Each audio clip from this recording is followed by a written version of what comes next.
Salut les gars, aujourd'hui, nouveau format, on va faire la review d'un patrimoine Pokémon, d'une collection Pokémon en détail.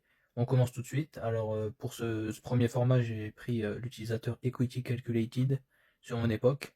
On peut voir déjà que sa valeur de patrimoine est à peu près à 1500 € et qu'il a une super progression, hein, plus 57% depuis qu'il a investi.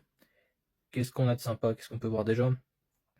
Bon, il a une petite collection, hein, on parle de 11 articles. Mais ces 11 articles, au total, ont une valeur quand même assez intéressante de 1500 €. C'est pas négligeable. Première analyse, ce qu'on peut regarder, c'est la répartition par série. On peut voir qu'il est très très engagé. En tout cas, il a mis toutes ses billes dans Écarlate et Violet avec 90% d'articles là-dedans et juste 10% dans Mega Evolution.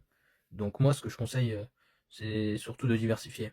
Bon là, il fait plus 57%, donc euh, c'est un choix risqué, mais c'est un choix qui paye au final. Mais bon, moi ce que je conseille, si on veut quand même avoir quelque chose de propre, c'est de moins risqué, c'est de diversifier, d'avoir au moins 3 séries, enfin des articles dans 3 séries différentes. Écarlate et Violet, Mega Evolution, et peut-être pourquoi pas une plus ancienne série, je sais pas, XY, des choses comme ça. Ça peut être intéressant. Donc voilà, premier point de vigilance sur la concentration, la répartition par série. Maintenant regardons les sets. Ok, donc plus de 50% sur un seul set, évolution prismatique, donc gros risque pris sur ce set. Et on peut voir globalement que ces deux plus gros investissements, c'est dans les deux sets les plus populaires depuis maintenant quelques années, c'est évolution prismatique et 151. Et c'est eux qui performent le plus ces derniers temps. Mais sinon, ok, on a quoi d'autre? On a du rivalité destinée, étincelle déferlante, flamme fantasmagorique. Ok, pourquoi pas. Maintenant, regardons ce qu'il a niveau item. Si c'est des boosters, si c'est des coffrets, si c'est des ETB. Ok, ok, ok. Ok, bon, il a des SPC, des coffrets sur évolution prismatique et 151. Assez classique. Mais là, ce que je vois, c'est qu'il a une stratégie ETB.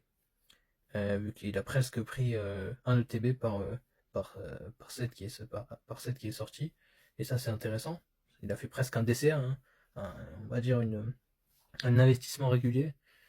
S'il y a un set qui sort tous les 2-3 mois, et ben, il en prend un. Bon, j'ai l'impression qu'il a arrêté vu que ça s'arrête à méga évolution.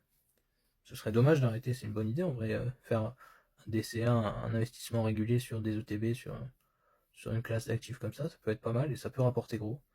Donc moi ce que je te conseillerais c'est de continuer sa stratégie. C'est une stratégie qui me semble assez sympathique. Peut-être ajouter des séries un peu plus anciennes. Là la répartition elle est plutôt très risquée, hein. Si les caractères violets se plantent, derrière bah, la valeur totale du patrimoine se plante aussi. Donc à voir. Ok, bah un solide profil assez solide. On a vu qu'il y a une belle progression, plus 57%.